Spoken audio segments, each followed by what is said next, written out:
Bien bonsoir. Dans l'actualité, la mauvaise note du M23 à l'actuel régime dirigé par Macky Sall. Le mouvement du 23 juin reste sur sa fin. Aucune rupture depuis l'arrivée du président Sall au pouvoir. C'est la lecture de l'organisation. Les bacheliers non orientés étaient une nouvelle fois dans la rue. Ils réclament la libération de 3 de leurs camarades et le respect de l'engagement du gouvernement de faire intégrer certains d'entre eux dans les différentes universités. Nous nous arrêtons ce soir sur la route serial killer. Le rapport 2012 relève 350 morts au moins, 2000 blessés graves sont recensés dans 4876 accidents. La vitesse est incriminée dans la plupart des cas. Nous accueillons ce soir le directeur de la nouvelle prévention routière, Maktar Faye, qui conduit une campagne de sensibilisation pour un bon mois. Le week-end dominé bien sûr par la lutte avec le combat Balla Gaye 2, roi des arènes, contre Tapha Tine. Eh bien, le Lion de Guédiawaye a conservé son titre sans difficulté.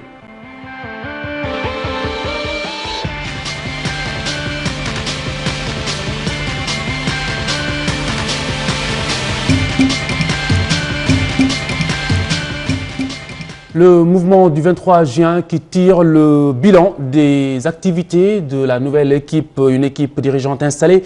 Il y a de cela 3 mois, l'organisation a par ailleurs limite assimilé l'actuel régime au précédent. Pas de rupture aux yeux de ses membres. Par ailleurs, ils ont nagé dans les eaux troubles de l'éducation avec une vague de dénonciations. Vous verrez le compte-rendu de Mariamba et Alioune Diagne. C'est tout de suite. Silencieux depuis leur dernière conférence du 13 février, le mouvement du 23 juin sort de son mutisme. Nous avons pensé que peut-être, évidemment, se prononcer tous les 45 jours sur la situation nationale nous permettrait d'être audibles tout en nous différenciant des structures qui composent notre mouvement. Pour mettre un terme à ce qu'ils considèrent comme de l'impunité et de l'injustice, le M23 demande à la mouvance présidentielle de rompre avec la reproduction des pratiques anciennes. On est à l'ère des ruptures. Dès lors que le 23 juin comme le 25 mars, les populations ont congédié un régime, se sont opposées à des pratiques qui depuis 50 ans, évidemment, ont arrimé notre pays, évidemment, au wagon du mal développement. Nous n'hésiterons pas, nous ferons tout ce qui doit permettre à ce pays-là d'être sur les rails du développement. Donc il faut mettre un terme, ça c'est l'ère de rupture, un terme à l'impunité. Le M23 s'est également prononcé sur la crise de l'éducation. Que le gouvernement respecte les accords signés avec les enseignants, tous les accords signés. Et parmi ceux-ci, il y a la validation des années de vacation et de contractualisation. À partir du moment où l'accord est effectivement réalisé et partiellement, on ne peut pas s'arrêter. Parce que ce serait une ignominie, ce serait une iniquité absolument inacceptable dans le milieu enseignant. Mamadou Mbodj et ses camarades ont lancé un appel à l'État pour le retour au Sénégal du blogueur tchadien Makaïla Ngebla, expulsé en Guinée. Les bacheliers non orientés qui réclament la libération de 3 de leurs camarades, les étudiants arrêtés devant le rectorat lors d'une manifestation. L'autre exigence concerne un engagement de l'État. Selon les étudiants, celui de faire intégrer dans les universités 248 des 1300 bacheliers. Kolo Cissé, Nafissatou Sila, Fatou Kinedem. Brassard rouge, pancarte à la main, ces bacheliers scandent des propos pour la libération de 3 de leurs camarades arrêtés lors d'affrontements devant le rectorat. Des arrestations qu'ils jugent arbitraires. Il y a 3 d'entre eux qui sont emprisonnés depuis 3 semaines au sortir d'une altercation entre eux et des nervis qui étaient dans l'enceinte de l'université. C'est une situation que nous déplorons. Nous ne sommes pas dans une dynamique conflictuelle, mais nous sommes dans le droit. C'est notre droit quand même de nous faire entendre pour que toutes ces préoccupations soient prises en charge par l'autorité. Les bacheliers arrêtés seront jugés aujourd'hui au palais de justice. Donc nous sommes là aujourd'hui pour attirer l'opinion, sensibiliser l'opinion nationale ainsi qu'internationale. L'État est dans l'obligation de les libérer, n'est-ce pas? Parce que selon nos avocats, les dossiers sont vides. Et c'est au sortir d'une grève de la faim. Donc c'était une lutte pacifique. Et sur les 1300 bacheliers à orienter, il reste un peu plus de 200 Ces derniers ne désespèrent pas cependant, ils souhaitent toujours accéder à un milieu universitaire. Pour obliger, n'est-ce pas, l'autorité à garantir le droit à l'éducation aux ressortissants du pays, n'est-ce pas? Ils ont remis le ciel et terre pour disposer de ce diplôme, donc l'État doit prendre ses responsabilités. Nous sommes dans cette dynamique, certes, parce que certains parmi eux ont été orientés, mais nous dénonçons l'emprisonnement de ces jeunes-là, parce que leur place c'est aux amphis, leur place c'est dans les universités. La place de ces jeunes-là n'est pas Rebeuss, mais dans les amphis. Que ces jeunes-là n'ont commis aucune erreur pour être déférés aujourd'hui à Rebeuss. Dans leur combat, ces bacheliers non orientés sont soutenus par des organismes et d'autres mouvements. Ils n'entendent pas en rester là. Ils comptent mettre sur pied un plan d'action si leurs camarades ne sont pas libérés. Ils demandent à être également intégrés dans les universités. Leurs jeunes frères seront à l'épreuve de l'amour de la sagesse le 11 juin prochain. Les épreuves anticipées de philosophie, la date est posée donc au 11. Les candidats rencontrés sont plutôt confiants. Amina Sow est allé à la rencontre de certains élèves dans les différents lycées de Dakar. Vous verrez ce sujet avant la fin de ce journal. Tout de suite, Matam avec la finale départementale de la compétition Génie en herbe. Les autorités académiques ont porté leur choix sur un fils du terroir sur ces images comme parrain de la DER des matchs de culture générale. L'administrateur général du groupe Futur Média, Mamoudou Irakan, qui a effectué le déplacement. Remercier qui ont pensé à ma modeste personne, un terroir pour lequel je me battrai de toutes mes forces. Mais je me suis dit qu'à force de travail, à force d'abnégation, à force de confiance en soi, on peut y arriver.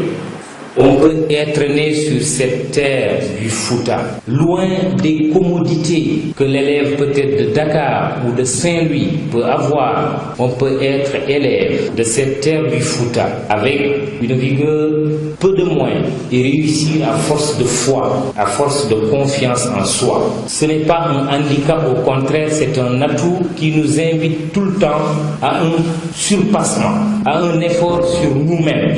Moi, si j'avais à dire un secret à ces élèves, vous l'avez dit, monsieur Lia, monsieur Lief, c'est de leur dire, faites confiance en vous-même.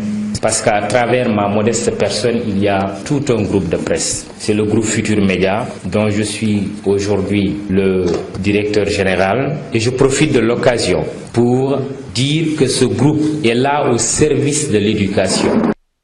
L'emploi des jeunes en Afrique subsaharienne, le PNUD, le programme des Nations Unies pour le développement, et le programme régional pour la cohésion sociale et l'emploi des jeunes ont créé le cadre pour faire face à la demande des jeunes, travailler. Le plan s'appuie sur deux volets, financement et formation. Le ministre de la Jeunesse s'engage aux côtés de ces organisations pour combattre le chômage des jeunes.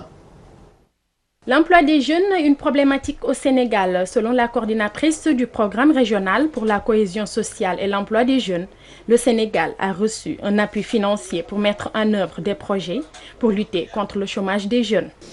Deuxième niveau d'intervention pour le Sénégal a reçu un transfert de 1 500 000 $ pour mettre en œuvre des projets sur le terrain pour les jeunes. Il faut qu'on permette aux entreprises de se développer. Donc, il faut créer un environnement favorable. Il faut donner les moyens aux entreprises de se relancer aussi quand elles sont en difficulté. Il faut que le système financier accompagne l'entrepreneuriat. Le Sénégal est invité à mettre en œuvre le document élaboré par le programme. Il faut le mettre en œuvre. Comment le mettre en œuvre? C'est tous les acteurs qu'il faut mettre ensemble. Il faut les financements adéquats. Il faut les réformes adéquates. Une loi d'orientation pour l'emploi. Le projet, l'avant-projet est déjà élaboré. Il faudrait bien que le Sénégal l'adopte. Le Sénégal est l'un des rares pays où il n'y a pas de loi d'orientation pour l'emploi.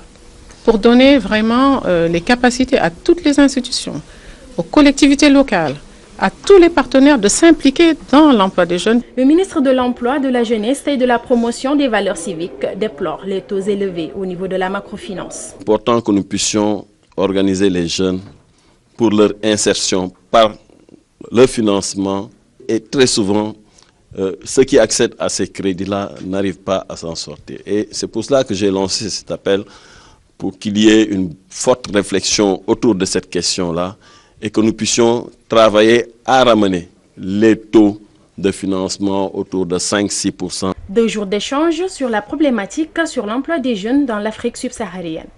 La grande interrogation est de savoir si ce problème sera résolu. Les épreuves anticipées de philosophie, je vous le disais, la date est posée au 11 juin prochain. Les candidats rencontrés par Amina Sow sont plutôt confiants. Regardez.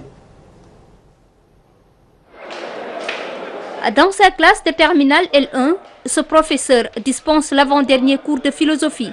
Ici, tout est fin prêt pour plancher sur les épreuves anticipées de philosophie.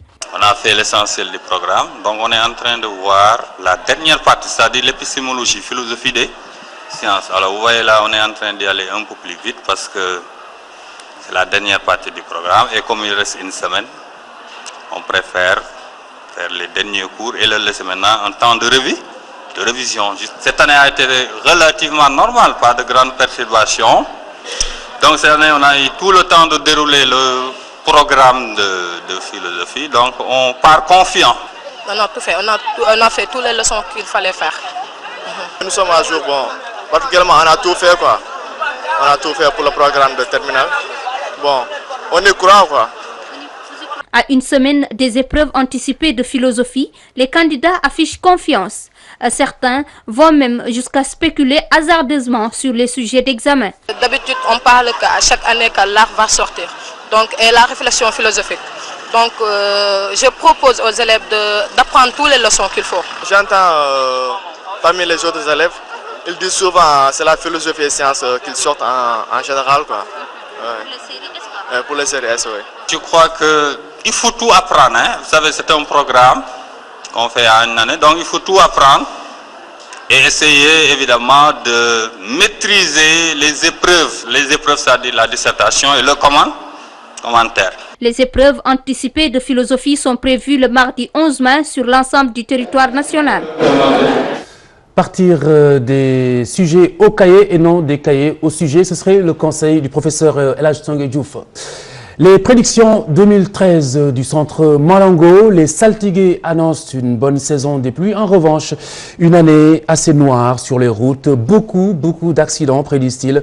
Une veille de divination à l'issue de laquelle ils ont prescrit un certain nombre d'offrandes pour conjurer ce maudit tableau. Ces saltigués ont rivalisé d'ardeur à Malango. De la coiffure à la lance, en passant par les gris-gris. Rien n'est laissé au hasard. Chaque saltigué y allait de ses divinations. Et le président de la République a figuré en bonne place dans les prédictions. Pour cette année, les saltigués ont beaucoup parlé de l'hivernage. Mais moi, mes prédictions concernent le président Macky Sall. Quelqu'un lui demandera, pour son bien, d'aller se baigner en mer jusqu'à ce que l'eau lui arrive au cou. Mais il ne doit pas faire cela. C'est très mauvais pour lui. S'il le fait, il pourrait le regretter amèrement. Lors du Khoy de Malango, l'apparition d'un serpent a failli gâcher la cérémonie. Plus de peur que de mal, il sera tué avant que la veillée ne se poursuive. Et pour la plupart des saltigués, l'hivernage cette année sera très pluvieux et la moisson sera bonne. Pour cet hivernage, nous aurons une bonne récolte.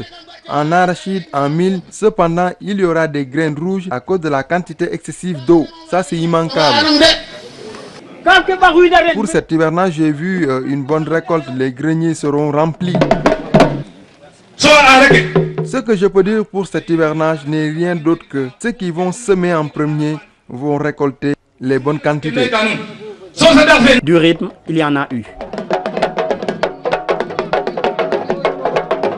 Une véritable veillée mystique qui, en plus des saltigués, a connu la participation des Ndepeukat Lébou et autres gardiens des savoirs traditionnels. Pour les malheurs et autres maladies prédits, des offrandes ont été prescrites, une manière de conjurer le mauvais sort. Pour son bien, le président Macky Sall doit acheter un bœuf blanc qu'il devra venir sacrifier à Mindis. Pour la paix sociale et la stabilité dans le pays, le chef de l'État devra sacrifier un taureau blanc et du percal. Pour le percal, ce sera le même nombre de mètres que son âge. Ce dernier sacrifice, il doit le faire à Dakar, sur la corniche et près de la prison de Rebeuss. Il y aura un ouragan avant que le ciel n'ouvre ses vannes. Il faut que toutes les familles fassent des bouillies à donner aux enfants, surtout un jeudi. Pour cette édition 2013 du Khoy de Malango, les saltigués sont unanimes sur la prédiction d'importantes pluviométries qui risquent même de causer des dégâts. Ils prédisent aussi beaucoup d'accidents de la route et appellent à des prières et offrandes.